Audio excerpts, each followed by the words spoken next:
গল্পের আসর বায়ু ঢিলা চাইলে আজকে আপনারা শুনবেন হুমায়ুন আহমেদের লেখা শুভ্র সমগ্র থেকে মেঘের ছায়া। আজ রয়েছে এ প্রথম পর্ব। রেহানা গ্লাস ভর্তি তেঁতুলের শরবত নিয়ে যাচ্ছিলেন। শুভ্রর ঘরের কাছে এসে থমকে দাঁড়ালেন। চাপা হাসির শব্দ আসছে। শুভ্র হাসছে। রাত 1টা বাজে। শুভ্রের ঘরের বাতি নিভানো। সে অন্ধকারে হাসছে কেন? মানুষ কখনো অন্ধকারে হাসে না। কাঁদতে হয় অন্ধকারে, হাসতে হয় আলোয়। রেহানা রাখলেন শুভ্র। শুভ্র হাসি থামিয়ে সঙ্গে সঙ্গে উত্তর দিল, কি মা, কি করছিস? ঘুমোচ্ছিলাম, হঠাৎ ঘুম ভাঙল। রাত কত মা? 1টা বাজে। তোর কি কিছু লাগবে? না। শুভ্র আবার হাসছে, শব্দ করে হাসছে। রেহানা চিন্তিত মুখে শরবতের গ্লাস নিয়ে শোবার ঘরে ঢুকলেন। কেন জানি শুভ্রকে নিয়ে তার চিন্তা লাগছে। তার মনে হচ্ছে শুভ্র কোনো সমস্যা হয়েছে। ইয়াজউদ্দিন সাহেব খালি গায়ে ফ্যানের নিচে বসে আছেন।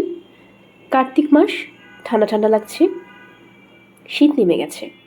ঘুমোতে হয় গায়ে পাতলা চাদর দিয়ে। এই সময় খালি গায়ে ফ্যানের নিচে বসে থাকার অর্থ হয় না। ইয়াজউদ্দিন সাহেব বসে আছেন কারণ তার গরম লাগছে। অল্প অল্প ঘাম হচ্ছে, বুকে চাপা ব্যথা আছে। তার ধারণা তিনি হার্ট অ্যাটাক প্রক্রিয়ার ভেতর দিয়ে যাচ্ছেন। অন্য যে কেউ এই অবস্থায় ঘাবড়ে যেত। ইয়াজউদ্দিন সাহেব খুব স্বাভাবিক আছেন। স্ত্রীর দিকে তাকিয়ে বললেন, গ্লাসে কি? তেঁতুলের শরবত, বিট লবণ, চিনি, তেঁতুল। খাও, ভালো লাগবে। ইয়াজউদ্দিন সাহেব কোনো তর্কের ভেতর গেলেন না, গ্লাস হাতে নিলেন। রেহানার নির্বুদ্ধিতায় মাঝে মাঝে তিনি পীড়িত বোধ করেন। আজও করছেন। তার কি সমস্যা রেহানা জানে না। রেহানাকে বলা হয়নি, অথচ সে তেঁতুলের শরবত নিয়ে এসেছে এবং রেহানার ধারণা হয়েছে এই শরবত খেলে ইয়াজউদ্দিন সাহেবের ভালো লাগবে। কে তাকে এইসব চিকিৎসা শিখিয়েছে? বছর 2 আগে তার একবার তীব্র পেট ব্যথা শুরু হলো। রেহানা 1 গ্লাস বরফ শীতল পানি নিয়ে এসে উপস্থিত। পানির গ্লাস এগিয়ে দিয়ে বলল, পানিটা খাও, ভালো লাগবে। তিনি খেয়েছেন। আজও তাই করলেন। হাত বাড়িয়ে তেঁতুলের শরবত দিয়ে 2 চুমুক খেয়ে গ্লাস থামিয়ে রাখলেন। রেহানা বললেন, ভালো লাগছে না? হ্যাঁ, ভালো লাগছে। চিনি কম হয়েছে? আর একটু চিনি দেব? চিনি ঠিকই আছে। শরীরটা কি এখন ভালো লাগছে? হ্যাঁ, ভালো লাগছে। ফ্যান একটু বাড়িয়ে দাও। ইয়াজউদ্দিন সাহেবের শরীর মোটেও ভালো লাগছে না। নিঃশ্বাস নিতে একটু কষ্ট হচ্ছে। বসে থেকে স্বস্তি পাচ্ছেন না। শুয়ে পড়লে হয়তো ভালো লাগতো। তিনি ঘড়ি দেখলেন, 1টা 10 বাজে। ঘরে আলো জ্বলছে, আলো চোখে লাগছে। মানুষের অসুস্থতার প্রথম লক্ষণ হচ্ছে আলো অসহ্য বোধ হওয়া। অসুস্থতা মানুষকে আলো থেকে অন্ধকারে নিয়ে যেতে চায়। রেহানা বললেন, তুমি কি বারান্দায় এসে বসবে? বারান্দা হাওয়া আছে। হাওয়ায় বসলে তোমার ভালো লাগবে। চলো বারান্দায় যাই। শরবতটা খাবে না? না। ইয়াজউদ্দিন স্ত্রীর সাহায্য ছাড়াই উঠে দাঁড়ালেন।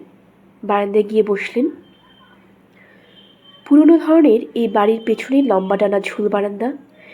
বারান্দার এক মাথায় 3টি বেতের চেয়ার ছাড়া কোনো আসবাব নেই। চেয়ার 3টি দেয়াল ঘেঁষে পাশাপাশি সাজানো, সাদা রং করা, গদি সবুজ। মাঝখানে চেয়ারটা তার। দীর্ঘ 10 বছরে তিনি কখনো মাঝের চেয়ার ছাড়া কোথাও বসেননি। আজ বসলেন। তিনি সর্বদক্ষিণের চেয়ারে বসেছেন, মাঝেরটা খালি। তিনি ভেবেছিলেন রেহানা এই ব্যাপারটা ধরতে পারবে। সে মনে হচ্ছে ধরতে পারেনি। রেহানা তার পাশের চেয়ারেও বসেনি। মাঝখানে একটা খালি চেয়ার রেখে 3য় চেয়ারটিতে বসেছে। রেহানা? হ্যাঁ। শুভ্রর ঘরে বাতি চলছে কেন? ও কি জেগে আছে? হ্যাঁ, জেগে আছে। এত রাত পর্যন্ত তো জেগে থাকার কথা না। আমার মনে হয় সে বাতি জ্বালিয়ে ঘুমিয়ে পড়েছে। তুমি একটু দেখে আসো তো। রেহানা উঠে চলে গেলেন। খালি গায়ে বারান্দায় বসে থাকায় তার একটু শীত শীত লাগছে।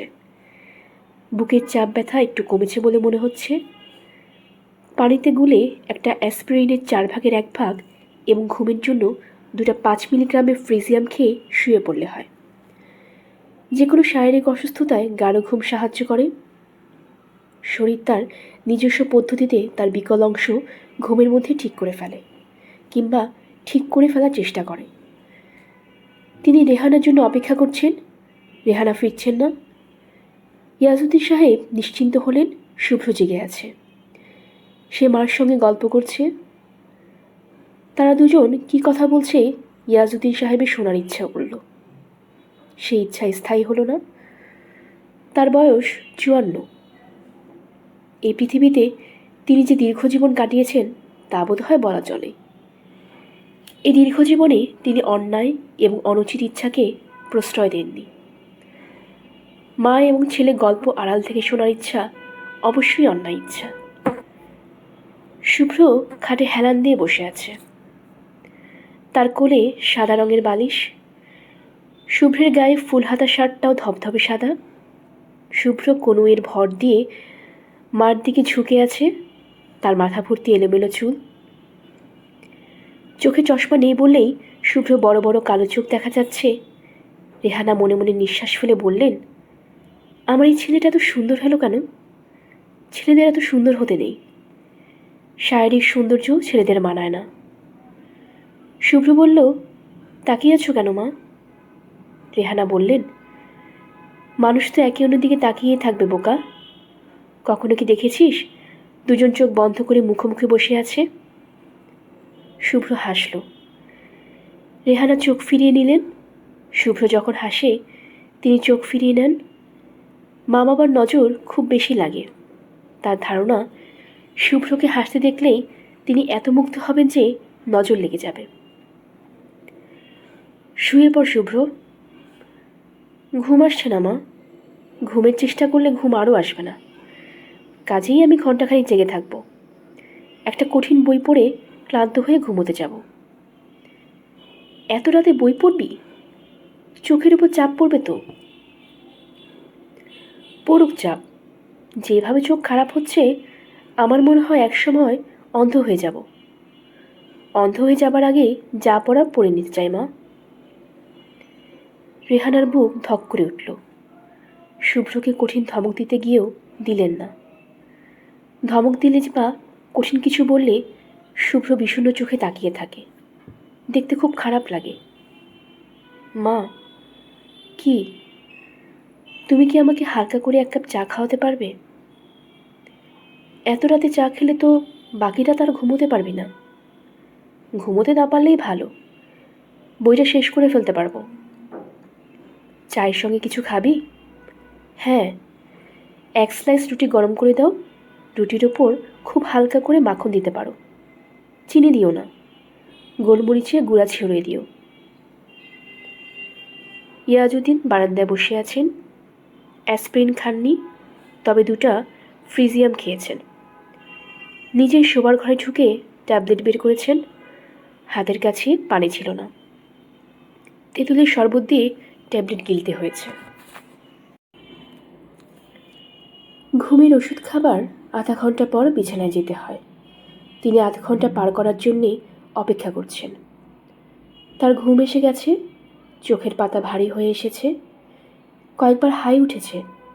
তিনি দেখলেন রেহানা ট্রেতে করে চা নিয়ে শুভ্রের ঘরে ঢুকছে। ইয়াজউদ্দিন সাহেবের ভ্রু কুঞ্চিত হলো। দুপুর রাতে সে ছেলেকে চা বানিয়ে খাওয়াচ্ছে কেন? অন্ধ ভালোবাসার ফল কখনো মঙ্গলময় হয় না। এই ব্যাপারটা কি রেহানা জানে না? তিনি নানানভাবে নানান ভঙ্গিতে রেহানাকে এটা বোঝানোর চেষ্টা করেছেন। রেহানা কিছুই বুঝেনি। তার নিজের শরীর ভালো যাচ্ছে না। যে কোনো সময় ভয়ঙ্কর কিছু ঘটে যেতে পারে। তখন হাল ধরতে হবে শুভ্রকে। শুভ্র সে মানসিক প্রস্তুতি নেই। সে এখনও শিশু। রেহানা কি সেই শিশুকে নানানভাবে বাঁচিয়ে রাখতে চাইছে না? রেহানা এসে স্বামীর সামনে দাঁড়ালেন। কৈফিয়ত দেওয়ার ভঙ্গিতে বললেন, শুভ্র চা খেতে চাচ্ছিল, কি একটা বই না পড়ে শেষ করবে। ইয়াজউদ্দিন ঠান্ডা গলায় বললেন, চলো ঘুমোতে যাই। তোমার শরীর কি এখন ভালো লাগছে? হ্যাঁ, কাল সকালে একজন ডাক্তার দেখাইও। দেখাবো। তারা শোবার ঘরে ঢুকলেন। রেহানা বলল, ফ্যান থাকবে না বন্ধ করে দেব? জানলা দিয়ে হাওয়া আসছে, ফ্যান বন্ধ করে দিই? দাও। তারা ঘুমোতে গেলেন। ইয়াজউদ্দিন পায়ের উপর পাতলা চাদর টেনে দিলেন। তিনি নিজে এখন খানিকটা বিষণ্ণ বোধ করছেন। তার শরীর খারাপ করেছিল, বেশ ভালোই খারাপ করেছিল। কে জানে, হয়তো ছোটোখাটো একটা স্ট্রোক হয়েছে। তিনি নিজে সে ধাক্কা সামাল দেওয়ার চেষ্টা করেছেন। রেহানাকে বুঝতে দেননি। তিনি কাউকে বিচলিত করতে চান না, তবু খানিকটা বিচলিত রেহানা হতে পারত। সে তার ছেলেকে বলতে পারত, তোর বাবার শরীরটা ভালো না, বারান্দায় বসে আছে, তুই যা বাবার সঙ্গে কথা বলে আয়। রেহানা কিছুই বলেনি। বললে শুভ্র বারান্দায় এসে বসত, উদ্বেগ নিয়ে প্রশ্ন করত, বাবা তোমার কি হয়েছে? ছেলের সঙ্গে কথা বলতে পারলে তার ভালো লাগতো। রেহানা তাকে সে সুযোগ দেয়নি। ইয়াজউদ্দিন সাহেবের ধারণা, রেহানা তাকে ভালো মতো লক্ষ্য করে না, তার আচার আচরণ নিয়ে ভাবেন না। যদি ভাবত তাহলে লক্ষ্য করত দ্বিতীয়বার বারান্দায় এসে তিনি মাঝখানে চেয়ারে বসেছেন। কেন বসেছেন? দুপাশে দুটি চেয়ার খালি রেখে তিনি কেন বসলেন? উত্তর কি খুব সহজ নয়? তিনি চাচ্ছেন তার স্ত্রী এবং পুত্র তার দুপাশে বসুক। রেহানা? হ্যাঁ। শুভ্র বয়স কত হলো? 27 বছর 3 মাস। ইয়াজউদ্দিন নিঃশব্দে হাসলেন। ছেলের বয়স বছর এবং মাস হিসেবে রেহানা জানে। সে কি তার স্বামীর বয়স জানে? তাকে যদি জিজ্ঞেস করা হয়, আমার বয়স কত রেহানা, সে কি বলতে পারবে? রেহানা বললেন, ওর এখন একটা বিয়ে দিয়ে দিলে কেমন হয়? ও কি বিয়ের কথা কিছু বলেছে? না, বলেনি। ওকে বলতে হবে কেন? বিয়ের বয়স তো হয়েছে, 27 বছর তো কম না। অনেকের জন্য খুবই কম। 27 বছরেও অনেকে 7 বছর বয়সী শিশুর মতো থাকে। শুভ্রকে নিশ্চয়ই তুমি শিশু ভাবো না? ইয়াজউদ্দিন জবাব দিলেন না। বুকের চাপ ব্যথাটা আবার ফিরে এসেছে। একই সঙ্গে চোখ জড়িয়ে আসছে ঘুমে। ফ্যান বন্ধ করে দেওয়া ঠিক হয়নি, গরম লাগছে, ভ্যাপসা ধরনের গরম। রেহানা উৎসুক গলায় বললেন, ঘুমিয়ে পড়েছ? না। তোমার কি জাভেদ সাহেবের কথা মনে আছে? পুলিশের এআইজি ছিলেন, বিয়ে করেছেন বরিশালে, মনে আছে? আছে। ওনার এক ভাগ্নি আছে, ডাকনাম শাপলা। মেয়েটা খুব সুন্দর, টিভিতে গান গায়, বি গ্রেডের শিল্পী, নাটকও করে। ও লেভেল পাশ করে ইউনিভার্সিটিতে ঢুকেছে, পলিটিক্যাল সায়েন্সে পড়ে, 3rd ইয়ার। গায়ের রং শুভ্রের মতো না হলেও ফর্সা। তুমি কি মেয়েটাকে দেখবে? আমি দেখব কেন? তোমার পছন্দ হলে শুভ্রের জন্য আমি মেয়ের মামা জাভেদ সাহেবের কাছে প্রস্তাব দিতাম। বিয়ে করবে শুভ্র, আমার পছন্দের ব্যাপার আসছে কেন? শুভ্রর কোনো পছন্দ অপছন্দ নেই, মতামত নেই। ওকে বিয়ের কথা বললেই হাসে। ইয়াজউদ্দিন জড়ানো গলায় বললেন, এখন ঘুমাও, ভোরবেলা কথা বলবো। ইয়াজউদ্দিন পাশ ফিরে শুলেন। কোনোভাবেই শুয়ে তিনি আরাম পাচ্ছেন না। বারান্দায় চটির আওয়াজ পাওয়া যাচ্ছে। শুভ্র হাঁটছে। বারান্দায় এই মাথা থেকে ও মাথায় যাচ্ছে। রেহানা? হ্যাঁ। শুভ্র কি বারান্দায় হাঁটাহাঁটি করছে? কই না তো, মনে হচ্ছে চটির শব্দ শুনলাম। ভুল শুনেছ, শুভ্র চটি পড়ে না। ও আচ্ছা। ইয়াজউদ্দিন চিত হয়ে শুলেন। তার মস্তিষ্ক নিশ্চয়ই উত্তেজিত। উত্তেজিত মস্তিষ্কে চটির শব্দ শুনছেন। তার শরীর তাহলে ভালোই খারাপ হয়েছে। এমন কি হতে পারে যে তিনি ঘুমের মধ্যে মারা যাবেন? ঘুমিয়ে মৃত্যুর ব্যাপারটা প্রায় কখনো হয় না বললেই হয়। প্রকৃতি মানুষকে জাগ্রত অবস্থায় পৃথিবীতে নিয়ে আসে, নিয়েও যায় জাগ্রত অবস্থায়। তার বেলায় নিশ্চয়ই ব্যতিক্রম ঘটবে না। তবুও ভয় লাগছে। রেহানা, কি? পানি খাবো। রেহানা উঠলেন। পানির জন্যে একতলা যেতে হলো। দোতলায় ছোট একটা ফ্রিজ আছে, সেখানে পানির বোতল ভরা রাখা হয়নি। ইয়াজউদ্দিন বরফ শীতল পানি ছাড়া খেতে পারেন না। রেহানা পানির বোতল এবং গ্লাস নিয়ে দোতলায় উঠে এসে দেখেন ইয়াজউদ্দিন খাটে পা ঝুলিয়ে বসে আছেন। তার মাথার উপর ফ্যান ঘুরছে। শোবার সময় পাতলা পাঞ্জাবি গায়ে দিয়ে শুয়েছিলেন, পাঞ্জাবি খুলে ফেলেছেন। তার কপালে বিন্দু বিন্দু ঘাম। তিনি এক চুমুকে পানির গ্লাস খালি করলেন। ঘড়ি দেখলেন, 3টা বাজতে চলল। রাত শেষ হবার খুব বেশি দেরি নেই। শুভ্র কি জেগে আছে? মনে হয়। ঘরে বাতি জ্বলছে। ওকে একটু ডাকো তো। এখানে আসতে বলবো? না, বারান্দায় এসে বসতে বলো। তুমি ঘুমোবে না? আজ আর ঘুমোবো না, ঘুম আসছে না। চা খাবে? চা করে দেব? দাও। রেহানা চা আনতে গেলেন। ইয়াজউদ্দিন বারান্দায় এসে বসলেন। প্রায় সঙ্গে সঙ্গে শুভ্র এসে বাবার পাশে বসল। শুভ্রর হাতে একটা বই। অন্ধকারে বইয়ের নাম পড়া যাচ্ছে না, বেশ মোটা বই। শুভ্র বলল, জেগে আছো কেন বাবা? এই সময় তো তোমার জেগে থাকার কথা না। সমস্যাটা কি? শরীর ভালো লাগছে না, ঘুমোতে চেষ্টা করছি, ঘুম আসছে না। তোমাকে খুব চিন্তিত লাগছে। তুমি কি কোনো কিছু নিয়ে চিন্তিত? না। আজ পত্রিকায় দেখলাম তোমার কটন মিলে গন্ডগোল হয়েছে। মিলের ম্যানেজারের পায়ে রক কেটে দিয়েছে। তুমি কি এই ব্যাপার নিয়ে চিন্তিত? আমি যখন ঘরে আসি তখন আমার বাইরে কর্মজগৎ নিয়ে ঘরে আসি না। মিলের ব্যাপারটা নিয়ে আমি চিন্তিত ঠিকই, কিন্তু আজকে শরীর খারাপের সঙ্গে তার শরীর সম্পর্ক নেই। তুমি জেগে আছো কেন বলো? আমি তো প্রায়ই রাত জাগি। এমনভাবে কথাগুলো বললে যেন রাত জাগা খুব মজার ব্যাপার। শুভ্র হালকা গলায় বলল, আমার কাছে ভালোই লাগে। রাত জেগে তুমি কি করো? কিছুই করি না, মাঝে মধ্যে পড়াশোনা করি। তবে বেশিরভাগ সময় চুপচাপ বসে থাকি, ভাবি। কি ভাবো? শুভ্র জবাব দিল না, হাসল। ইয়াজউদ্দিন সাহেব আগ্রহ নিয়ে ছেলের হাসি দেখলেন।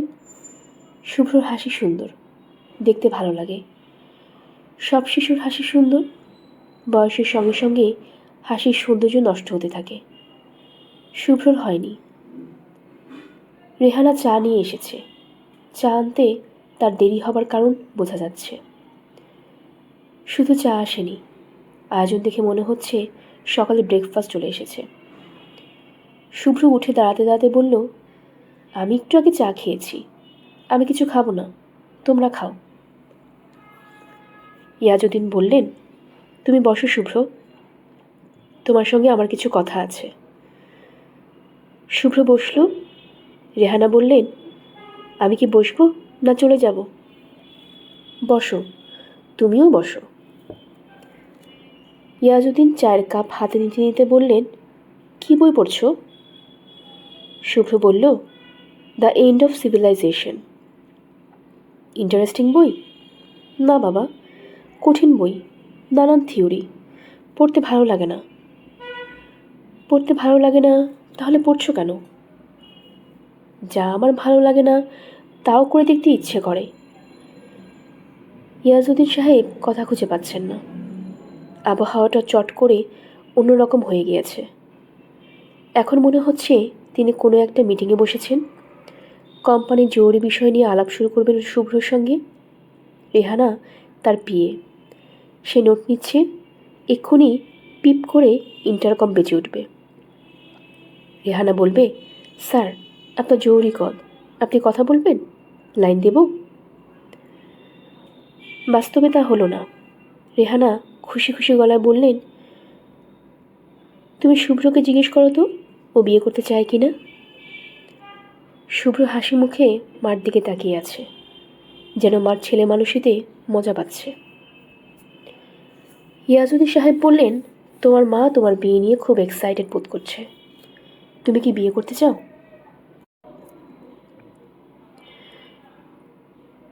শুভ্র বাবার দিকে চোখের ওপর দিকে চোখ সরিয়ে মার দিকে তাকালো। বেশ কিছুক্ষণ তাকিয়ে থেকে পরিষ্কার গলায় বলল, হ্যাঁ চাই। ইয়াজুদ্দিন সাহেব নড়ে চড়ে বসলেন। তীক্ষ্ণ গলায় বললেন, কোনো ছেলেকে যখন জিজ্ঞেস করা হয় সে বই করতে চায় কি না, তখন সে কিন্তু কখনো সরাসরি বলে না চাই। তুমি এত সরাসরি বললে কেন শুভ্র? শুভ্র হাসতে হাসতে বলল, আমি মাকে খুশি করবার জন্য বললাম। মা মনে প্রাণে এটাই আমার মুখ থেকে শুনতে চাচ্ছিল। তুমি কি বলতে চাচ্ছ তোমার মা চান বলেই তুমি হ্যাঁ বললে? তোমার নিজের ইচ্ছা নেই? আমার নিজের ইচ্ছাও নেই, অনিচ্ছাও নেই। তোমার বন্ধুদের মধ্যে কেউ কি বিয়ে করেছে? এখনো করেনি, তবে জাহেদ সম্ভবত করবে। জাহেদকে?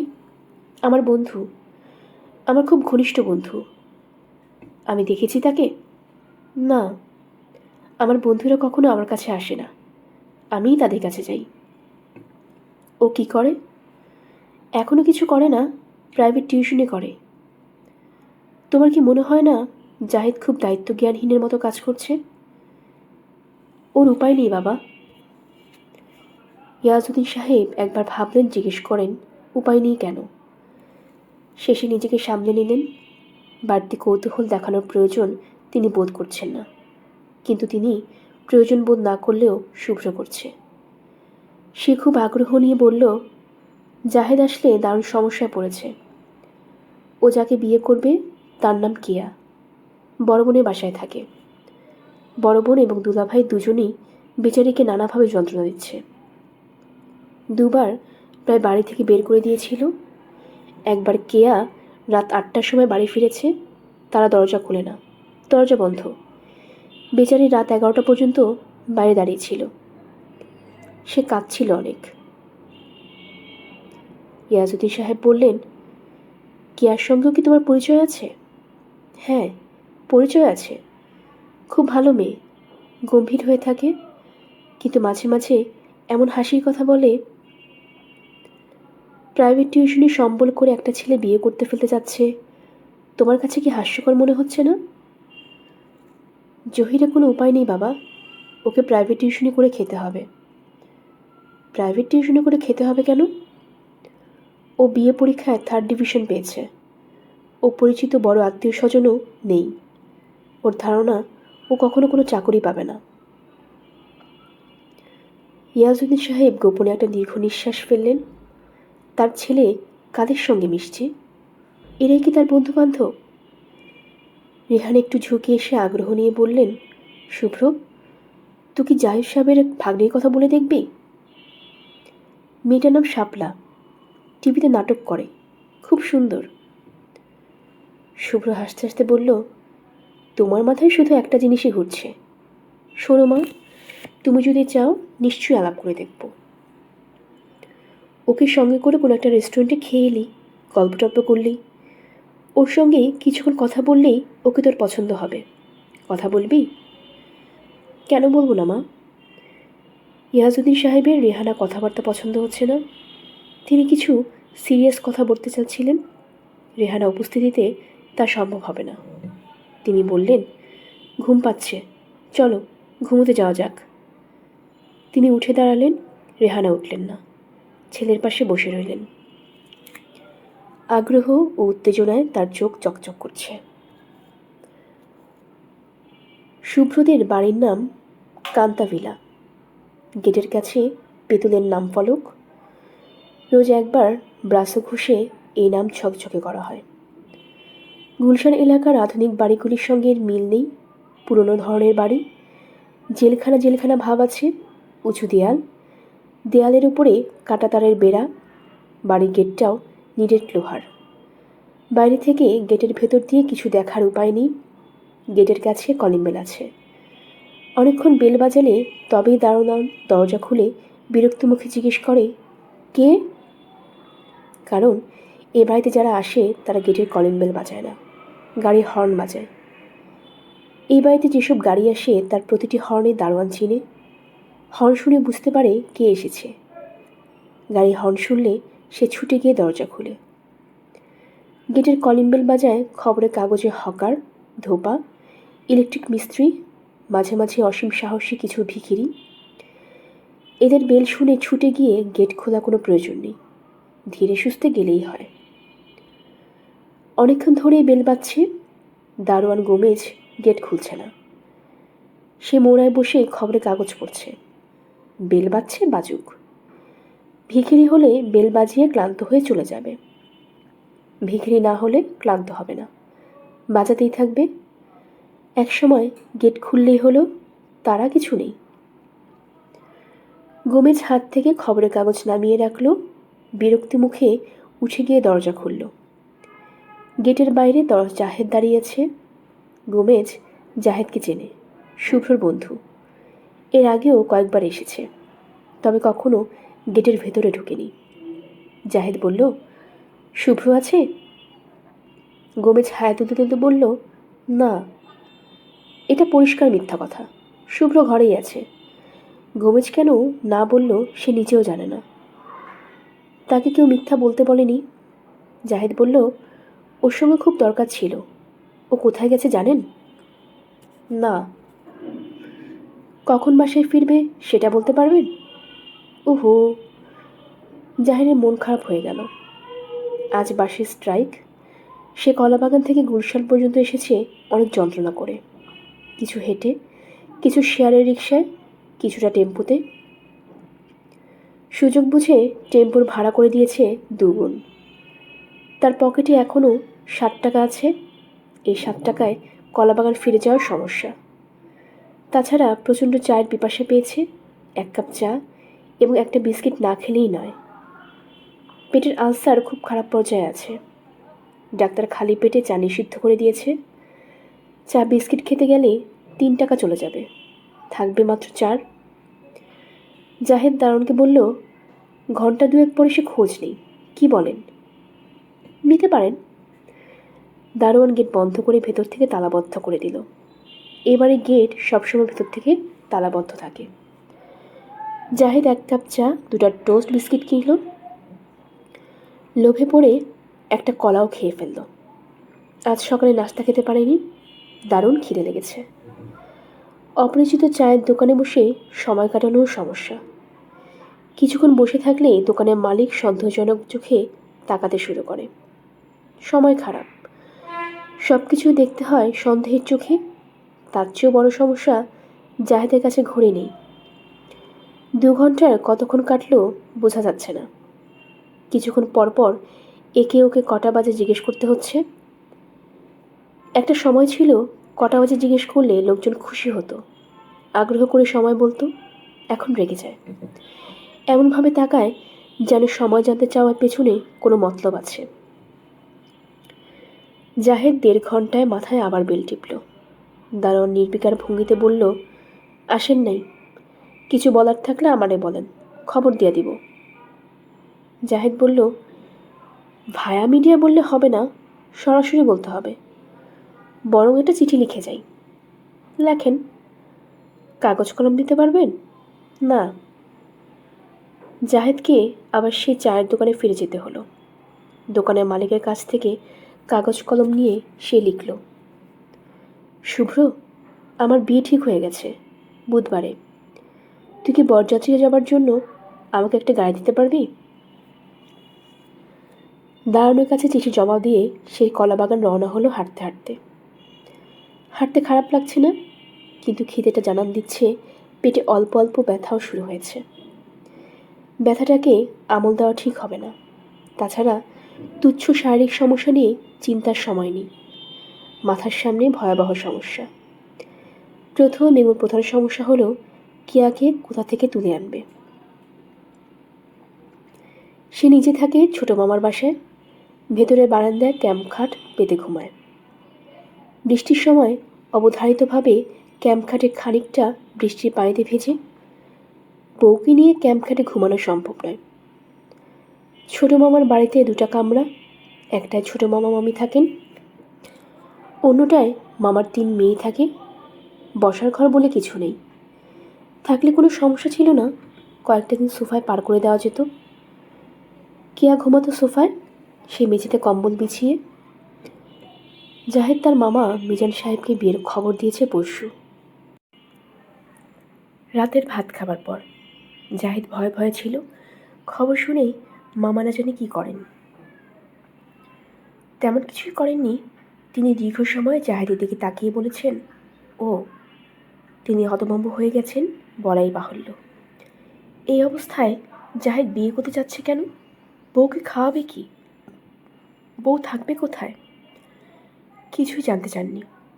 জাহিদের মামি মনোয়ারা বললেন, সত্যি বিয়ে না ঠাট্টা করছো? জাহিদ বলল, সত্যি সত্যি বিয়ে করছি মামি। মেয়ের নাম কেয়া। এই বাড়িতে 2বার এসেছে, আপনি হয়তো দেখেছেন। কেয়ার নানি মৃত্যুসজ্জায়, তিনি নাতনির বিয়ে দেখে যেতে যাচ্ছেন। আর কেয়ার আপা দুলা ভাইকেও কেয়াকে আর পুষতে পারবে না বলে ঘোষণা দিয়েছেন। ওরা কী দেখে তোমার কাছে বিয়ে দিচ্ছে? তোমার আছে কি? জাহিদ কিছু বলল না।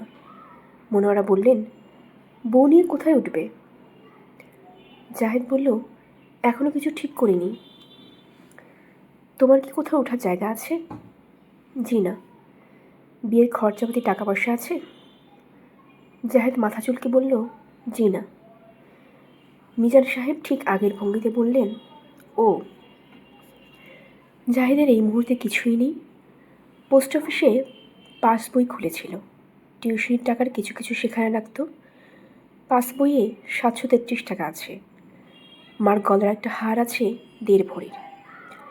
ওটা বিক্রি করলে বিয়ের খুচরা খরচ সামনে ফেলা যাবে। বিয়ের খরচ বলতে বিয়ের শাড়ি, হলুদের শাড়ি, কিছু সেন্ট ফেন্ট। কিন্তু মা বিশেষ করে বলে দিয়েছেন, হারটা যেন জাহিদের বিয়ের সময় তার বউকে দেওয়া হয়। এইসব সেন্টিমেন্ট নিয়ে ভাবলে এখন চলে না। সেন্টিমেন্টের দিন শেষ। আজকে দিন হলো রিয়েলিটির দিন। হার বর্তমানে তার বড় বোন নীলিমার কাছে আছে। সেই হার পাওয়া যাবে কি না তা নিয়ে জাহাদের ঘোর সন্দেহ দেখা দিয়েছে। দিন 7 আগে আনতে গিয়েছিল। নীলিমা বলল, হার পলিশ করতে দেওয়া হয়েছে। গতকাল জাহেদ আবার গেল। নীলিমা বলল, রসিদটা পাওয়া যাচ্ছে না বলেই এক ধরনের ঝগড়া শুরু করলো। ঝগড়ার বিষয় হলো, তার বিয়ের সময় মা কিছুই দেননি, হাতে 2টা বালা দিয়েছে, তার মধ্যে সোনার নামমাত্র। জাহিদ বলল, এসব আমাকে বলে লাভ কি? আমি আর কি করব? নীলিমা বলল, হাতের বালা জোড়া মার ব্যবহারের জিনিস হলেও একটা কথা ছিল, আমি কিছুই বলতাম না, স্মৃতিচিহ্ন হিসেবে রেখে দিতাম। দোকানের জিনিস কোনো এক কায়দা করে নীলিমা গলার হারটা রেখে দিলে জাহিদ বিরাট বিপদে পড়বে। এতটা নিচে আপা নামবে জাহিদ বিশ্বাস করে না। কিন্তু অবিশ্বাস্য জিনিস সংসারে ঘটছে। তাছাড়া অভাবী সংসারে ক্ষুদ্রতা খুব স্বাভাবিক ব্যাপার। জাহিদ বিয়ে করছে, কেউ কোনো রকম আগ্রহ দেখাচ্ছে না। নীলিমা একবারও জিজ্ঞেস করেনি বউ নিয়ে কোথায় উঠবি। সম্ভবত ভয়ে জিজ্ঞেস করেনি। জহির জাহিদ বলে বসে, কয়টা দিন তোমার এখানে থাকবো। সে হয়তো ভেবেছে একবার বউ নিয়ে উঠলে আর তাকে তাড়ানো যাবে না। এরকম ভাবা অবশ্য অন্যায় না, ভাবাটাই স্বাভাবিক। জাহিদের ভরসা এখন তার বন্ধু বান্ধবরা। সে মুখচোরা স্বভাবের, কাউকে এখনো কিছু বলেনি, বলতে লজ্জা করছে। শুভ্রকে গাড়ির কথা বলেছে, গাড়ি পাওয়া যাবে। শুভ্রর কাছে কেউ কিছু পায়নি, তা কখনো হয়নি। গাড়ির ব্যবস্থা হবে, তবে শুভ্র কানে খবরটা পৌঁছলেই হয়।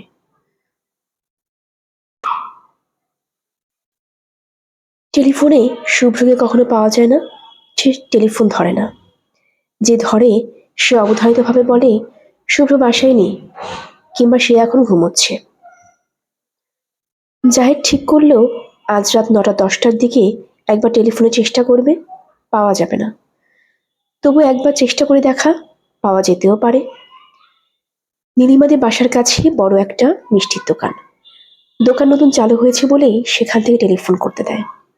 তবু দোকানে ঢুকে এমন ভাব করতে হয় যে প্রচুর মিষ্টি কেনা হবে। কেনার আগে একটু বাড়িতে টেলিফোন করে জেনে নেওয়া। জাহেদের দুলাভাই মোবাশ্বের আলী জাহেদকে দেখে খুব অন্ধকার করে ফেললেন। সবসময় করেন, আজ একটু বেশি করলেন। শুকনো গলায় বললেন, তোমার আপা তো নেই, নারায়ণগঞ্জ গেছে, আজ আসবে না। জাহেদ বলল, আপা গয়নাকে এনে রেখেছেন নাকি দুলাভাই? কোন গয়না? ওই যে মার গলার একটা হার পালিশ করতে দিয়েছিল। ও আচ্ছা, হ্যাঁ, একটা ঝামেলা হয়ে গেছে বুঝলে, বিরাট ঝামেলা। জাহেদ হতভম্ব গলায় বলল, কি ঝামেলা? দোকানে উঠে গেছে। হিন্দু দোকান ছিল, মনে হয় কাউকে কিছু না জানিয়ে ইন্ডিয়া চলে গেছে। ইন্ডিয়া যাওয়ার একটা ধুম পড়েছে। তবু খোঁজ খবরের চেষ্টা করা হচ্ছে, কিছু হবে বলে মনে হয় না। ওইটার আশা তুমি ছেড়ে দাও। জাহেদ করুণ গলায় বলল, কি বলছেন দুলাভাই? যা সত্য তাই বললাম। তবে তোমার বউকে গয়না একটা আমরা করে দিব। এখন পারবো না, ধীরে সুস্থে দিব।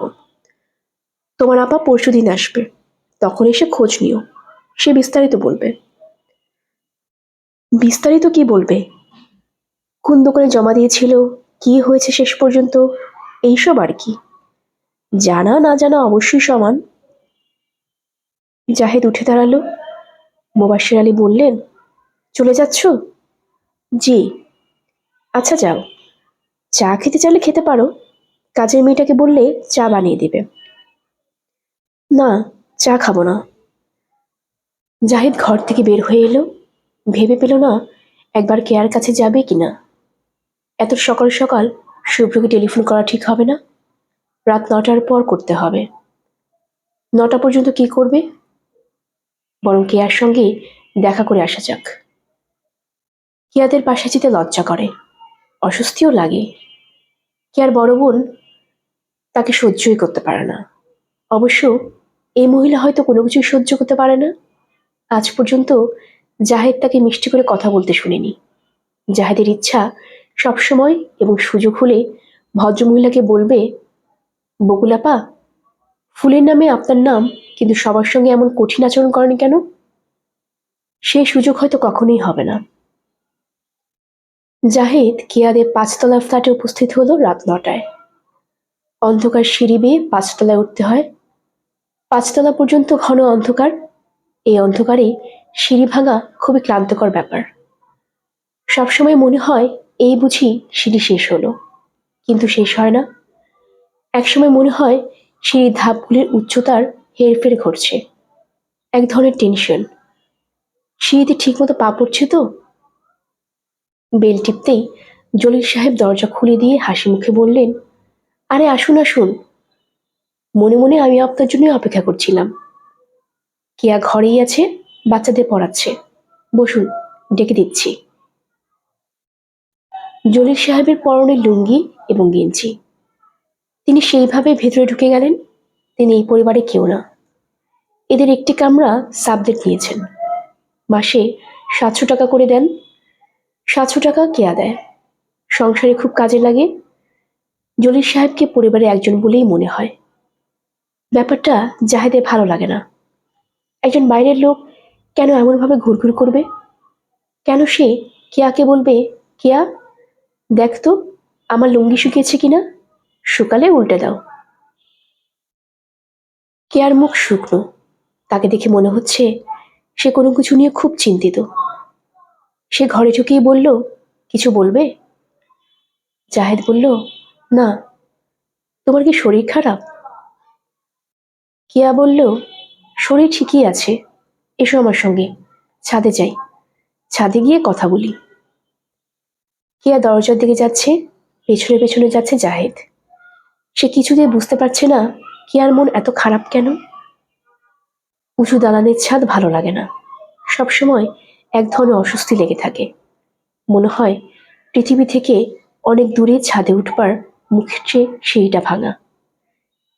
কেয়া বলল, আমার হাত ধরো, সিঁড়ি ভাঙা। জাহেদ হাত ধরল। কত সহজ, কত স্বাভাবিক ভঙ্গিতে সে এই মেয়েটির হাত ধরে পারছে।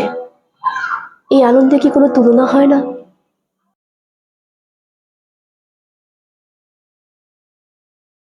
কেয়া রেলিং ঘেঁষে দাঁড়িয়ে আছে। জাহিদ বলল, এমন ঘেঁষে দাঁড়িও না, রেলিং ভেঙে পড়ে যেতে পারে। আজকাল দালান কোঠা বানাতে সিমেন্ট দেয় না, বালি দিয়ে কাজ সারে। তুমি এত চুপচাপ কেন কেয়া? কিছু হয়েছে?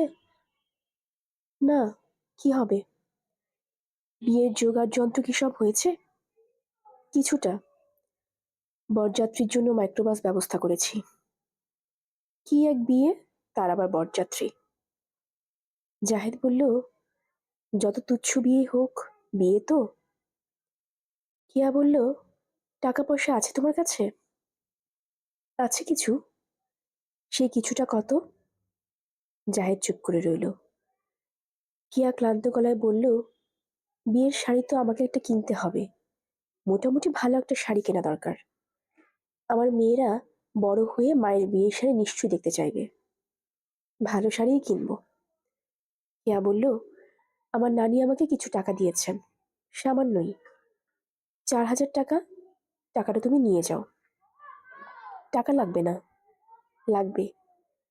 তোমার কি অবস্থা সেটা আমার চেয়ে ভালো কেউ জানে না।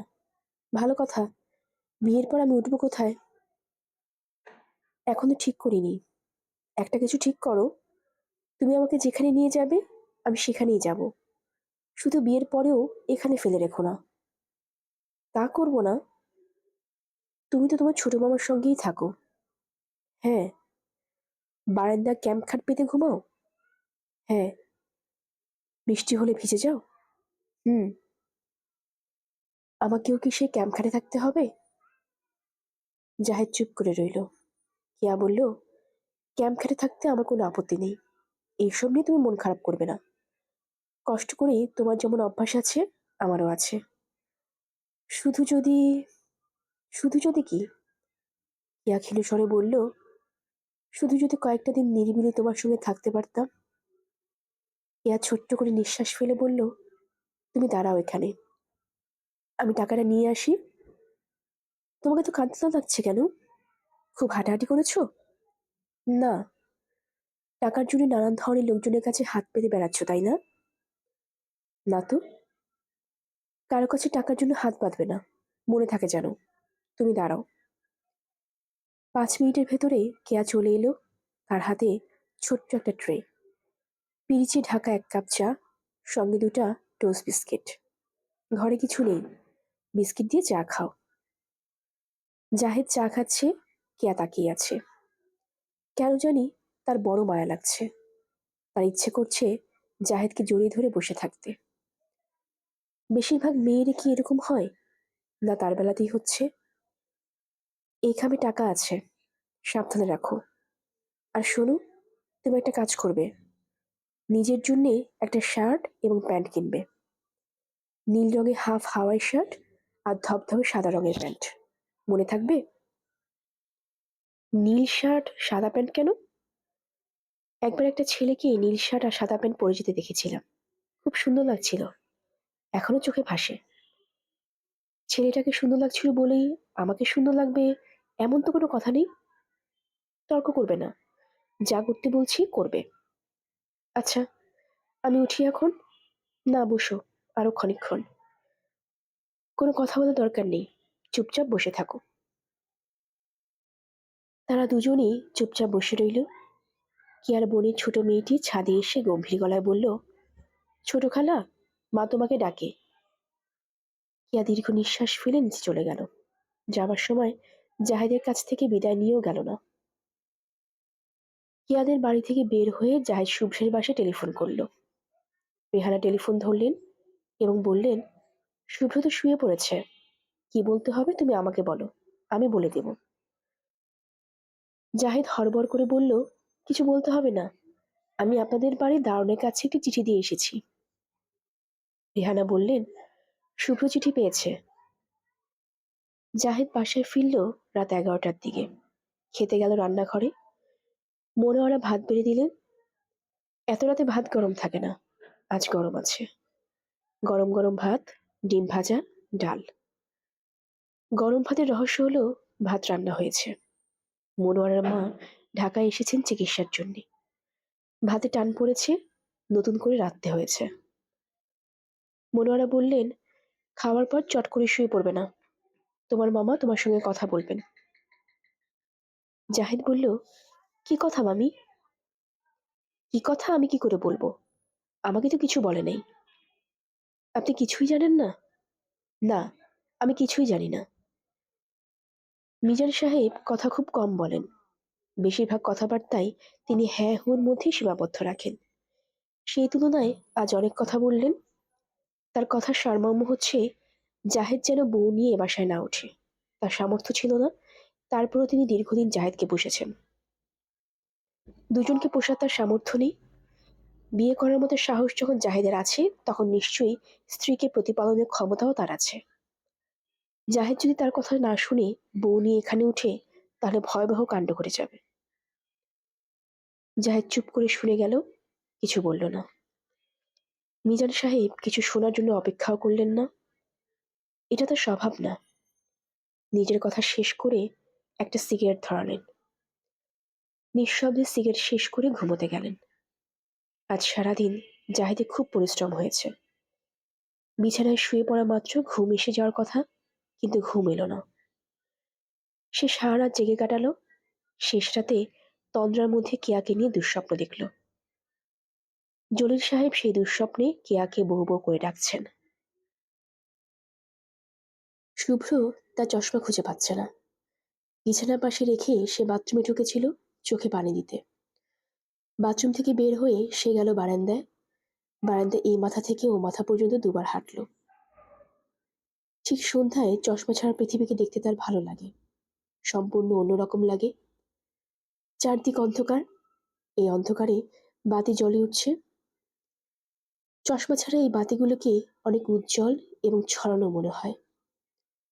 শুভ্র ইচ্ছা করছিল আরো খানিকক্ষণ হাঁটতে, কিন্তু সময় নেই। আজ জাহিদের বিয়ে। সন্ধ্যা মেলাবার পরপর বরযাত্রী রওনা হবে। শুভ বরযাত্রীদের একজন। সে মাইক্রোবাস নিয়ে যাবে। তার দেরি করার সময় নেই। শুভ্র ঘরে ঢুকল, চশমা খুঁজে পেল না। বিছানার পাশে এই সপ্তাহে টাইম পত্রিকা পাতা খোলা অবস্থায় আছে। পত্রিকার পাশে এক প্যাকেট ক্যাসোনাট। প্যাকেট খোলা হয়নি। বালিশের নিচে তার নোটবুক এবং পেন্সিল। সবই আছে, চশমা নেই। শুভ্র তার শরীরে এক ধরনের কাঁপুনি অনুভব করল। চশমা হারালে তার এরকম হয়। মাঝে মাঝে নিঃশ্বাস বন্ধ হয়ে আসে। নিজেকে এত অসহায় লাগে, মনে হয় অচেনা অচেনা দেশে হাজার হাজার মানুষের মাঝখানে সে হারিয়ে গিয়েছে। চোখে দেখতে পাচ্ছে না, কথা বলতে পারছে না, শুধু বুঝতে পারে অসংখ্য মানুষ তাকে পাশ কাটিয়ে যাচ্ছে। সে যেমন ওদের দেখতে পাচ্ছে না, ওরাও তাকে দেখতে পাচ্ছে না। সে ওদের কাছে অদৃশ্য মানব। শুভ্র আতঙ্কিত গলায় ডাকল, মা, মা। রেহানা প্রায় সঙ্গে সঙ্গে ঘরে এলেন। শুভ্র ভাঙা গলায় বলল, আমার চশমা খুঁজে পাচ্ছি না মা। তোর চিৎকার শুনেই বুঝেছি। শান্ত হয়ে বস তো এখানে। চশমা যাবে কোথায়? ঘরেই আছে। চশমার তো পাখা নেই যে উড়ে ঘর থেকে পালিয়ে যাবে। বালিশের কাছে রেখেছিলাম। বালিশের কাছে রাখলে বালিশের কাছেই আছে। রেহানা বিছানায় কোনো চশমা দেখলেন না। খাটের নিচে পড়েছে বোধ হয়। তিনি দ্রুত খাটের নিচটা দেখে নিলেন। শুভ্র বলল, মা, পাওয়া গেছে? পাওয়া যাবে। তুই চুপ করে বসে থাকতো, ঘামতে শুরু করেছিস। সন্ধ্যা মেলাবার সঙ্গে সঙ্গে বরযাত্রী রওনা হবে। চশমা এক্ষুনি পাওয়া যাবে। তুই যথাসময়ে যেতে পারবি। তাছাড়া বরযাত্রী যে কখনো সময় মতো রওনা হতে পারে না। 1 ঘন্টা 2 ঘন্টা দেরি হবেই। মা, তুমি কথা বলে সময় নষ্ট করছো। আমার খুব অস্থির লাগছে। শুভ্রর আসলে খুব অস্থির লাগছে। অন্য সময় এতটা অস্থির লাগতো না, কারণ তখন শুভ্র জানতো জরুরি অবস্থার জন্য দুটো চশমা কাবারে লুকানো আছে। আজ সেই জরুরি চশমা নেই। শুভ্রর চোখ আরো খারাপ হওয়ায় ওই চশমা দুটিতে নতুন গ্লাস লাগানোর জন্য দোকানে পাঠানো হয়েছে। ভেরিলাক লেন্স লাগানো হবে। 1 সপ্তাহ সময় লাগবে। মা, পাওয়া গেছে? এখনো পাওয়া যায়নি, তবে পাওয়া যাবে। চশমা খুলে রেখে তুই কোথায় গিয়েছিস বলতো?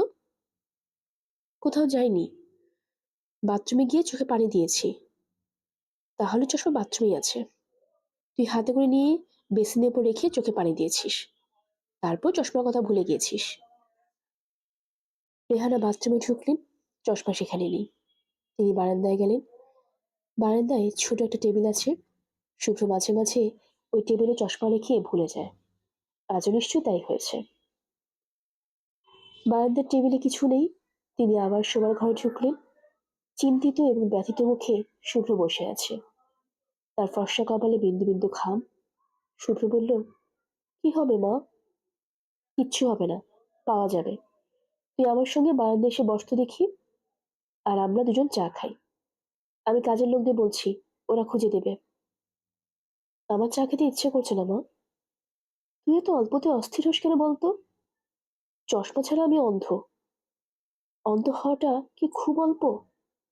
ইস, ঘেমে টেমে একেবারে কি হয়েছিস? আয় আমার সঙ্গে। তিনি শুভ্রকে হাত ধরে বারান্দায় এনে বসালেন।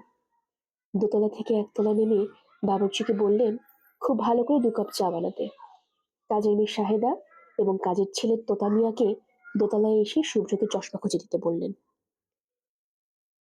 এরকম কখনো করা হয় না। গল্পের আসর বাই অগ্নিরা চ্যানেলে আপনারা শুনছিলেন হুমায়ুন আহমেদের লেখা শুভ্র সমগ্র থেকে মেঘের ছায়া। আজ ছিল এর প্রথম পর্ব। আমরা নিয়মিত গল্প পড়ে থাকি।